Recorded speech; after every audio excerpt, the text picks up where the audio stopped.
Hey guys, welcome back to this channel. In this video, I'll be showing you guys how you can create this upgraded Sailor Moon look on Dress to Impress. I'm going to remove everything except for the ones I made accessory adjustments on, so careful not to remove those. Okay, for the hair, I used this hair in FFBE41 in No Bangs. Then I selected this hair, which is here. This one's from the dressing rooms. This one I did only bangs.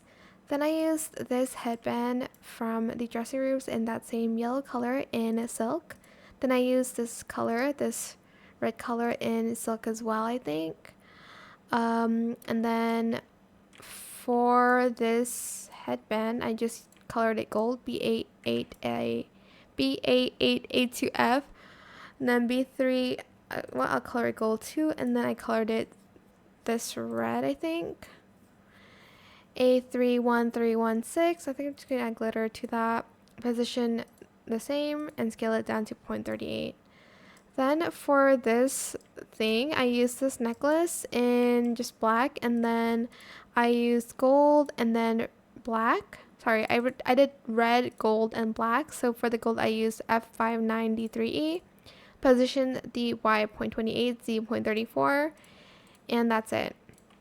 Okay, that's for the accessory adjustments. I did use VIP items on this, by the way. Select this tab here and color it white. And then you are going to select this bow here in the third toggle in this red, A31316 in glitter. Also for the top, I did light silk, I think. And then I used this one in top only in this blue. 09094D in glitter. And then I also used these gloves in white and light silk, and then silk in red. Then for the skirt, I did use a VIP item. I used this one, and I colored the first one white and light silk. And then the rest in glitter in that blue.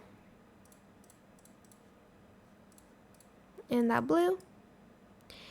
then after that, I used the Brat boots in red in silk. And then I also used these socks in high striped socks in white in silk as well. And I also used these necklaces, so select this one first in red in glitter, and then in glitter in this gold. And then I used this choker here. You can use a choker outside if you don't have this item, in red in glitter. And that is it for this video. I hope it was helpful for you guys. Don't forget to like, comment, share, and also subscribe to this channel if you haven't done that already. If you have any more questions about this video, just leave it in the comment section down below. I will try my best to answer them all for you guys. And if you found this video helpful, please click the thanks button as well. That is it. Thank you so much for watching. Bye!